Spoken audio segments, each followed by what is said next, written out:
ముందుగా 1 cup ration బియ్యాన్ని, 1 cup సగ్గు బియ్యాన్ని, అరకప్పు మినపప్పు, కొంచెం మెంతులు వేసి ఒక 4 గంటల పాటు నానబెట్టుకున్నాను. ఇవన్నీ బాగా నానిపోయాయి.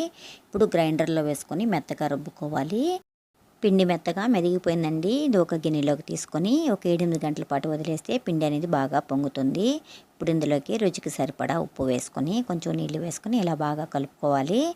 స్టవ్ వెలిగించుకొని పెనం పెట్టుకొని పైన కొంచెం నీళ్లు చల్లుకొని ఇలా కాటన్ బట్ట తీసుకొని మొత్తం తుడిచేసుకొని అప్పుడు దోశ వేసుకుంటే మనకి చాలా క్రిస్పీగా వస్తుంది. పైన కొంచెం ఆయిల్ కూడా వేసుకోవాలండి. ఇలా వేసుకొని మనం పెనాన్ని అటు ఇటు కదుపుకుంటూ కాల్చుకోవాలి. అప్పుడే మనకి క్రిస్పీగా వస్తుంది. చాలా ఈజీ అండి. ఒకే సైడ్ కాల్చుకుంటే మనకు ఒక సైడ్ తెల్లగా ఒక సైడ్ ఎర్రగా ఉంటుంది. ఇలా తిప్పుకుంటూ కాల్చుకోవడం వల్ల చాలా క్రిస్పీగా వస్తుంది.